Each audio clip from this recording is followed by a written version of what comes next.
Man, my name is Salvation. I'm the owner of Loyal to Loyal, and man, I'm here to chop it up. Well, man, being in Blacktown's been like, man, such a blessing. Like compared to just when we were in the markets before, Yeah, because man, it's open like 7 days a week. yeah.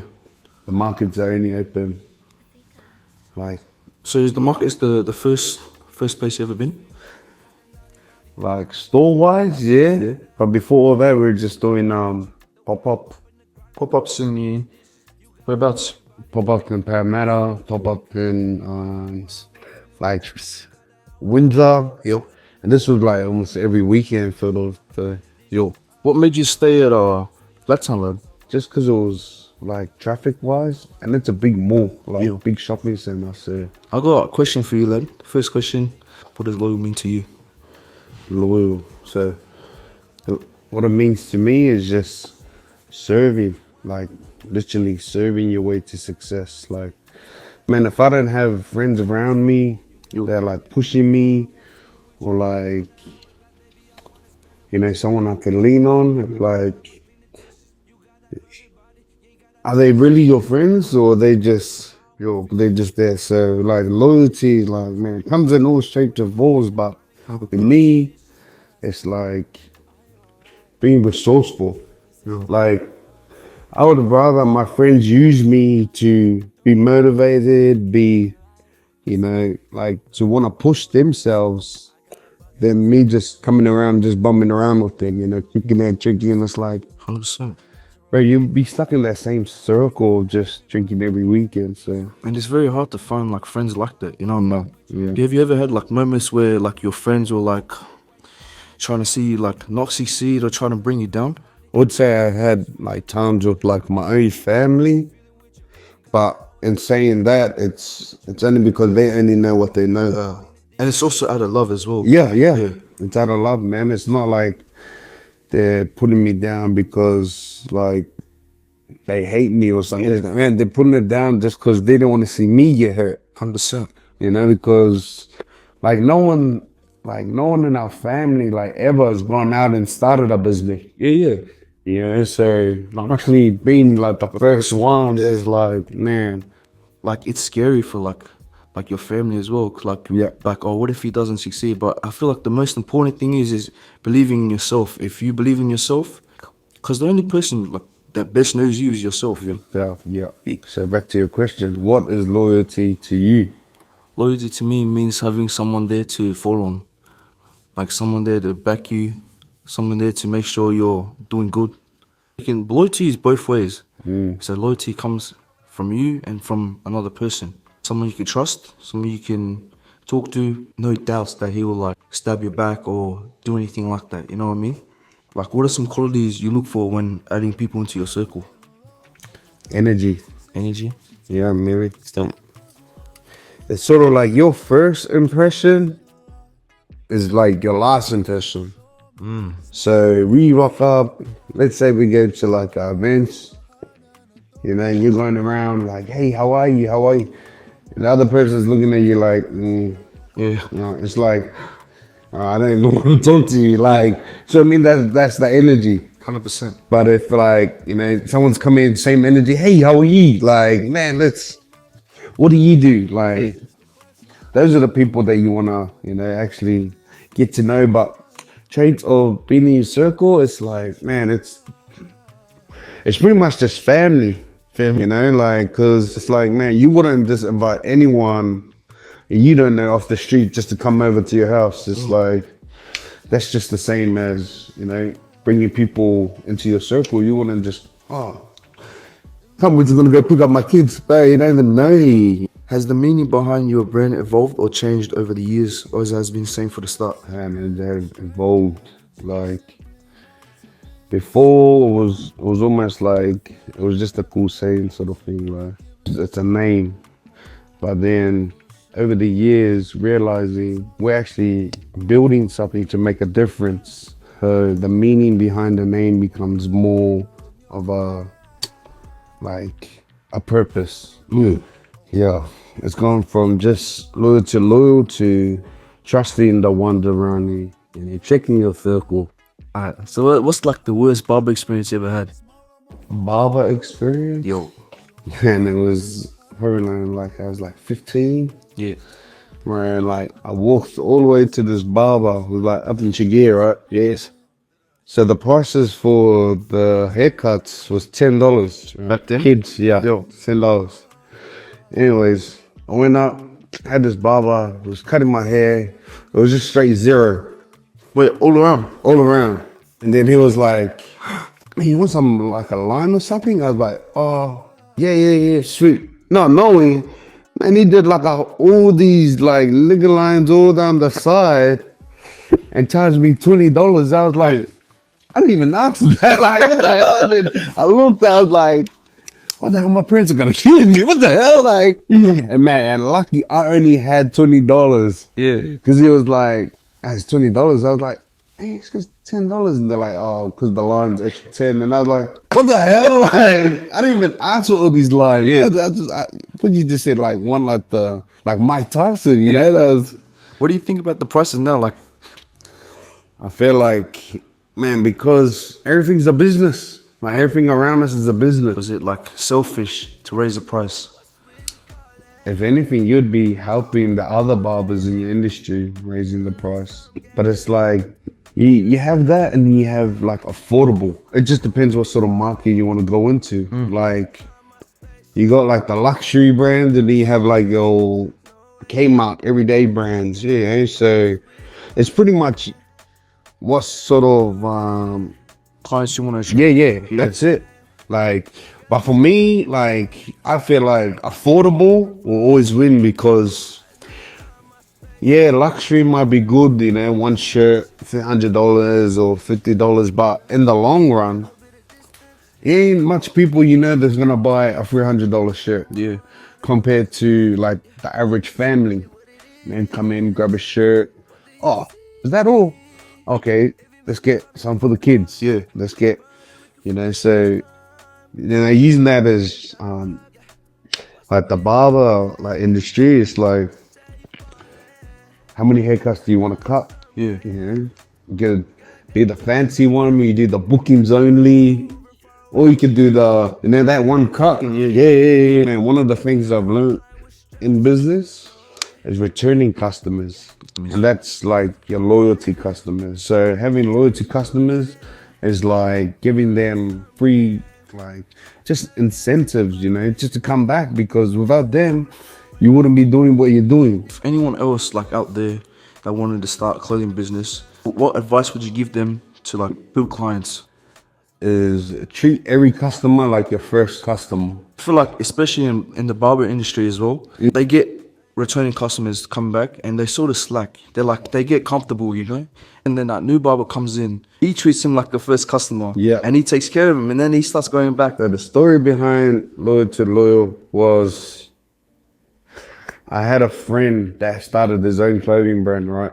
At this point, man, I was like, I really working, like just leaving the army, coming here, man, just doing anything just for work, like money. Like, man, I ended up getting like my truck license instead of being a rubbish driver, truck driver. It was good money, but it was like, man, am I really built for just paying bills, like working to pay bills? Had one of my other good mates, and he was like, man, let's start a business. I love clothing. Like, I was like, oh, I don't know. I don't really want to start clothing. So I started looking at like the gym, doing like barista courses, the cafe, and then but then seeing like my cousins, they were all wheeling and dealing, right? And so seeing that is like, all it takes is for the postman to come in, take everything that you've done, lock you up, and then what? What do you got to show for? Yeah.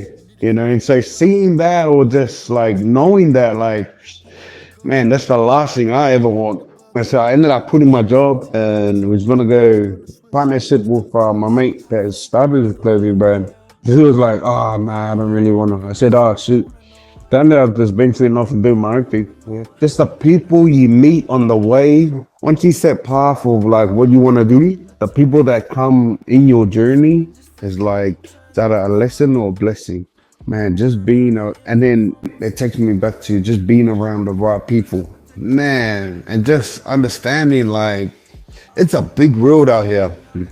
For your mentality to be like, oh, I'll just get up, get to work, makes you think like, man, they 360 days in a year, and half of us could only take 2 weeks off. Like, man, what the No hell? one's really looking out for you. You know what I mean? Yeah, and then by seeing other people like create wealth, it's like So it's just, if you could do it, yeah. man, I can too. To what sparked the mentality for you?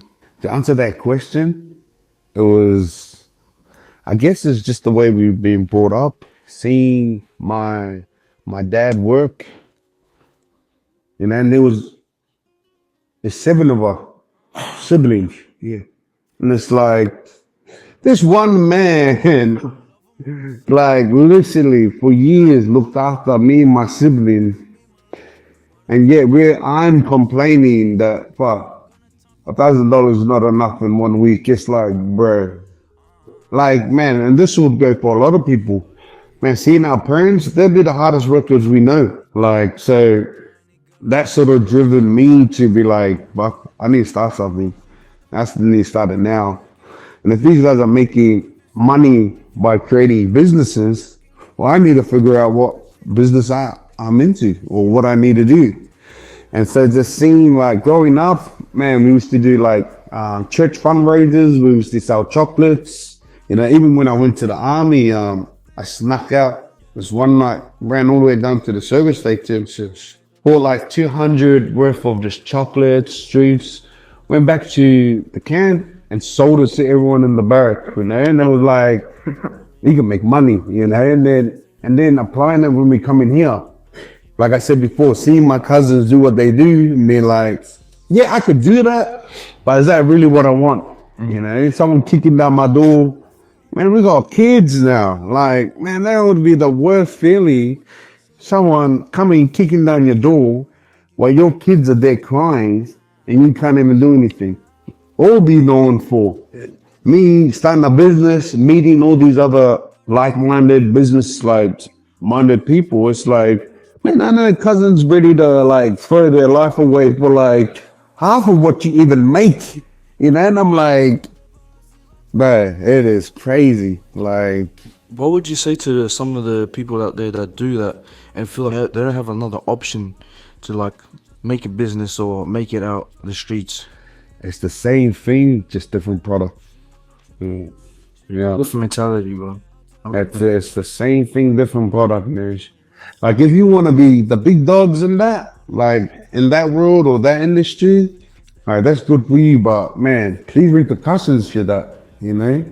By doing like turning that into a business, man, there's no cap. You can literally take your whole family on a holiday, first class, and not even worry about, fuck, they're gonna raid my house and when we come back, they're gonna, man, it's being about the brand, loyal to the loyal.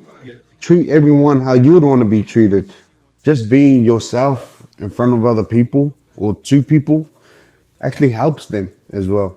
So them having their sense of energy that they get or vibe is what makes them want to come back and just chill. Some of them just come back, chill, maybe talk like 5, 10, half an hour sometimes, and then they're like, oh man, I really like this. Then they'll go, but it'll make their days. So really it's more like what I like doing is challenging people. I challenge them in a way where it's like, if you don't like complaining about something, do it. It's like you said before, no one's stopping you but you. One of the ones that stick out the most would be going back to work. Like, so I ended up quitting my job. I was doing loyal to loyal for a bit, just online, and then just doing pop-ups. But understanding, man, that it doesn't pay off like the first week or the first year, and it pays off later on down the track. What pushed you like to keep going? Man, like I said before, meeting people on the way, like journey-wise, like that was just like a whole big push. Plus, man, I got 2 daughters, So yeah, so understanding like, man, I'm not worrying about myself now. Yeah. It's being worried. Yeah, it's and so knowing like, man, if I quit now, what was that whole use of? I could have been working that whole time. That was one of the things that one of the challenges. What's some things that taught you with business, like you never like thought you would learn, and doing business yourself? Doing business myself and knowing the numbers and networking. Networking is so big, man. So underrated. Like you just never know who you meet or who you like talk to, like in a room or just at a random spot, like place. They could probably open doors for you, or they'll know someone that could open doors for you. You know, so just that itself is like, Tell me about your childhood growing up. Do you think it influenced you to sort of go where you are right now with business? yeah, I would say, man, I was the youngest of six. So there's four of my brothers, and I have got two sisters. So four including me, and I got two sisters. Lucky for me, I see the mistakes growing up. You know, my siblings stuffed up because this is what they did. Their siblings stuffed up because that's what they did. So pretty much, man, I was just learning their mistakes and just knowing like, man, there is literally more than life than what these guys are doing. And man, also faith-based, you know, we were brought up in the church, so growing up in the church, it was actually pretty good because I have a brother like just older than me, Yeah. and he's gay. And man, one of the things we used to always do at the churches, we got kicked out of like about 3 churches because I used to punch on off the guys that used to like bully my brother and say that it's like family. I didn't care like what you think of him. He said in front of me, man, and there was, I felt sorry for my parents because, you know, getting told, oh, you guys can't come to our church because, you know, your kids are fighting a lot with other kids at our churches. Like, it's sad, but in a way, like, I feel like, yeah, that's what made Loyal to Loyal like such a big thing, you know, going through that at a young age. Like, this is from like primary school all the way to we finished school. It was a constant thing. And because I was so close to my brother, it was like, yeah, it was future goals. Aiming to have 2 stores next year, Macarthur. So these are offices, Macarthur, Bankstown, and Penrith. Hey, if all goes well, God really made me get 3 next year, you know. But right now, we're just trying to build a solid team. Well, what we have done in Blacksound, before we start expanding. And because there's no point trying to expand if you don't have the manpower. And yeah, it's just a core solid team, and any drops coming out will just be our summer drop. To keep up with the daily trends, we'll just understand that if you're in the clothing industry, you need to cater to the seasons. So like the winter season, another spring, summer season, like that's how you keep up with the trends, knowing what to bring out. If it's summer, like, man, bring out singlets, bring out shirts. There's no point bringing out like a full tracksuit. Ain't no one gonna wear that. Like, and that was like one of our biggest lessons we learned as well. Ordering overseas was the time coming over. We ordered it in winter, and all our stock came in summer, and no one wanted to buy a tracksuit. It was like, damn. Well, we were thinking like, is it the product? Is it like, it's just the season? Yeah. Just the season. Understanding, man, it's the season. Ooh. Hey man, thank you so much, man. I appreciate it. Thank you so much for coming. Make sure you guys check out Salvation's page, Loyal to Loyal. He has a shop by Blacktown. That's it. Thank you so much, man. Appreciate it. Sweet. I am the. Thank you so much.